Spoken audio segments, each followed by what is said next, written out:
Tanneberg, il y a un process. Alors, séance de travail entre Georgieva, Cheikh Diba et Abdourahmane Sarr.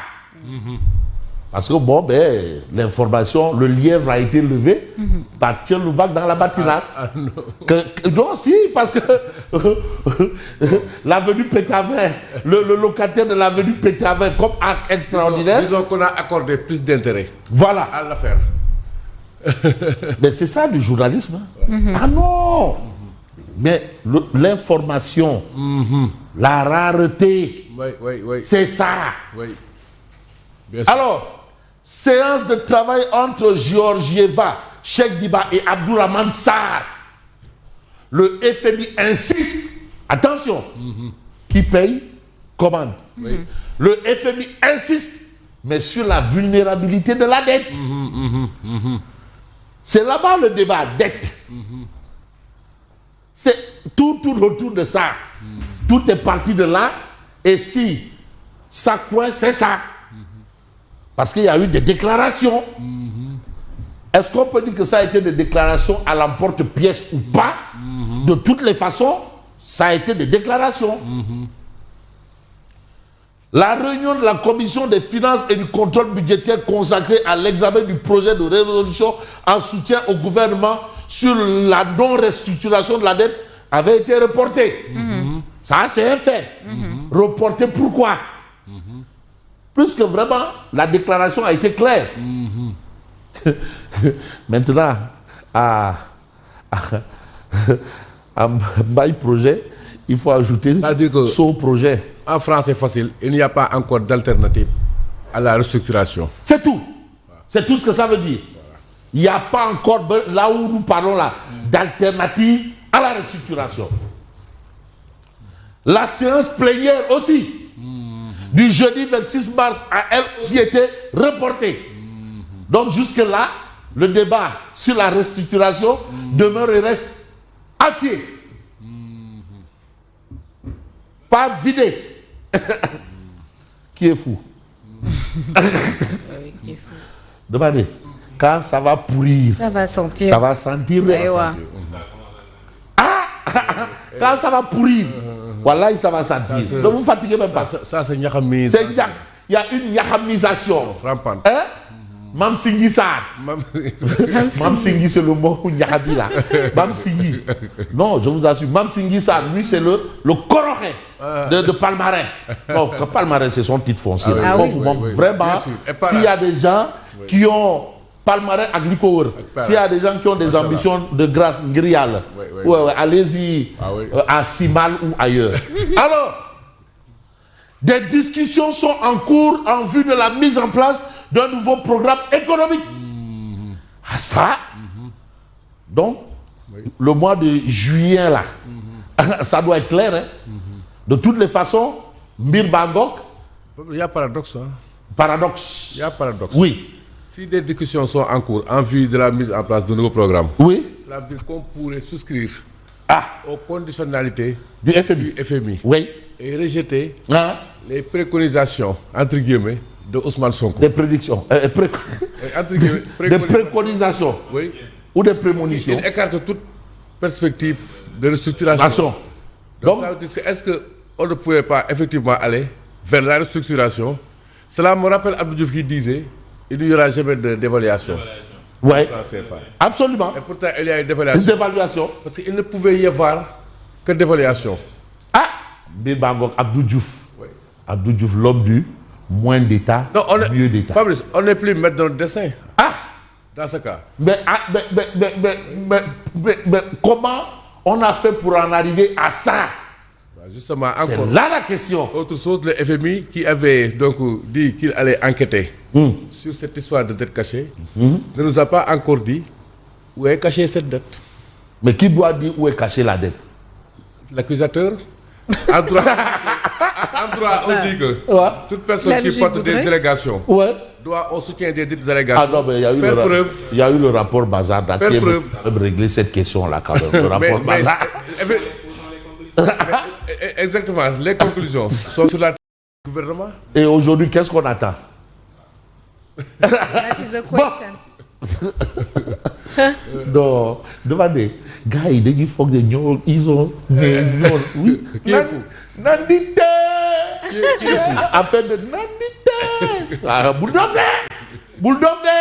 Alors, tribune quotidienne nous amène au tribunal de Dakar et nous dit que le juge du 3e cabinet a rendu une ordonnance de non-lieu en faveur de Simon Faye. Comment ça? Ah, ouais, Tout ça pour ça. Tout ça pour ça. Ouais. Ouais, pour tout ça, pour ça. Une salve d'applaudissements pour Simon. Ah, mais quand même, non. Mais non, toi aussi, Simon. Mais attends, mais demandez, mais vous savez, faites attention. Ah oui. Simon, c'est un grand journaliste. Ah oui, il a blanchi sur le harnais. Il ne trempe pas dans des balivernes. Non. Attention. Oui. Ça, il faut qu'ils aillent chercher ça ailleurs, mais pas à des médias. Oui. Alors, on reste avec tribune. Centenaire du président Abdoulaye Wade, le père du libéralisme africain. Ah oui, c'est humain. Ah oui. Le ministère de la Culture rendra hommage aux visionnaires. Bonne chose. Ah, Ça, c'est une bonne chose. ça, c'est l'affaire du Sénégal. Ah oui, c'est vrai. Abdoulaye Wade, et même de l'Afrique. Bien sûr. Gorgui, il me disait une fois, vous savez, Fabrice, moi, quand j'étais opposant, j'allais partout en Afrique. Et je disais ce que je voulais et personne n'y pouvait rien. C'est vrai, hein? Abdoulaye Wade. J'allais partout, je disais ce que je voulais et personne n'y pouvait rien. Ah oui. Gorgui. Dans Napon Gaï. Non, Gorgui. Il a là. Intellectuel, quoi. Mais c'était le plus diplômé du Caire au Cap et de Dakar à Mogadiscio. Oui. Mais quand même, c'est le libéralisme africain. Au moment où tout le monde parlait de socialisme, de marxisme-léninisme, il dit libéralisme, le libéralisme. Et Dieu lui a donné raison. Voilà. Machallah. Et 100 ans encore. Belégui, il continue. Il continue. Alors, Gorgui National, Gatien Galama, le président de tous les Sénégalais. Le grand des grands. Mais on va voir les choses telles quelles. Et on va essayer de nous intéresser justement à l'actualité pour ne pas faire du coq à l'âne. J'ai envie de prendre un journal qui s'appelle Walf Quotidien. Les consommateurs et la hausse annoncée des prix des produits pétroliers. Alerte sur un cocktail explosif. Ça, c'est l'information de Walf Quotidien. Il y a alerte. Attention. Attention, quand ça va pourrir, ça va sentir. Et aujourd'hui, si tu ne maîtrises pas la direction du vent, il ne faut pas jouer avec la poudre de piment. Ah oui, et il faut considérer que la chèvre, au moment où la princesse disait à la chèvre d'aller appeler le village pendant qu'elle mourait, la chèvre disait c'est pas mon problème. Et le jour des funérailles, c'est la chèvre qu'on a tuée. Pour les funérailles. Alors, centenaire de l'ancien président, hommage national à Wade le 26 mai, national. Mais actualité nationale également, on va s'intéresser au quotidien, le quotidien. Il faut faire un hommage. Il ne faut pas le fusiller. On ne va pas fusiller une bibliothèque de cette dimension. On ne va pas faire ça. Mais Karim sera de la partie. Il sera de l'allié de Diomaye Faye, Karim. L'allié de Diomaye, quand même. Il sera de retour. De toutes les façons, moi, la question où on nous a dit qu'il avait une nationalité là, et qui au finish, Ndeketeyo.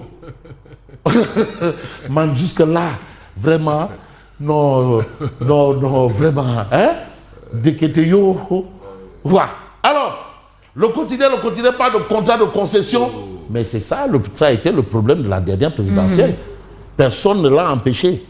Personne n'a empêché à Karim Wade. Bien sûr, personne. C'est personne. Ah oui. C'était le cas, le débat. Et rien ne doit absolument le retenir. Personne ne l'avait empêché. Après, il avait annoncé son retour. Ouais. Non, il avait dit qu'il n'avait qu'une seule, de Keteyo. Bon, contrat de concession inter à haute tension. Ça, c'est le quotidien. La renégociation bloquée par les rivalités au sommet de l'État. Vous avez ça dans le quotidien. Mid du Sénégal, Somicène dans le rouge.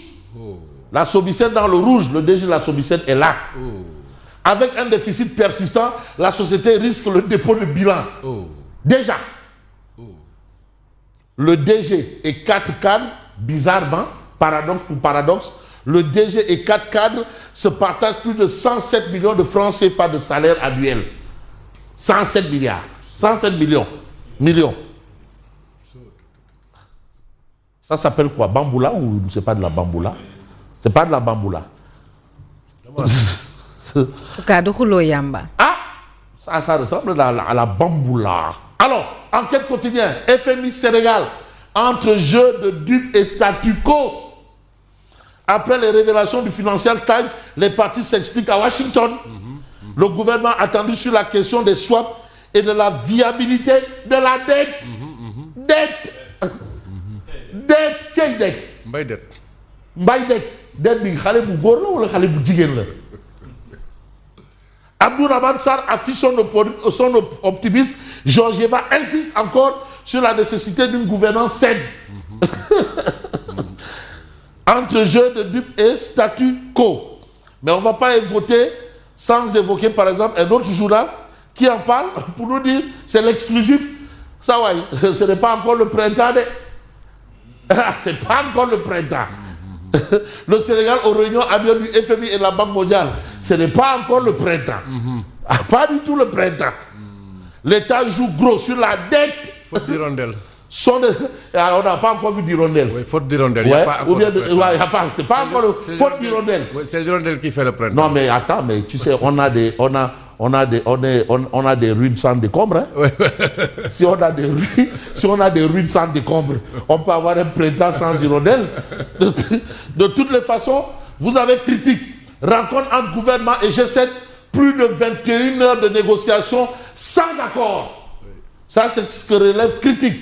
Ngara Babakan Baye plaide pour la révalorisation de la fonction enseignante. Ça, c'est ce qu'on a dans critique ce matin. Mais ce matin, on peut s'intéresser aux témoins quotidiens. Initiative parlementaire relative à la réforme du code électoral entre débat et inquiétude.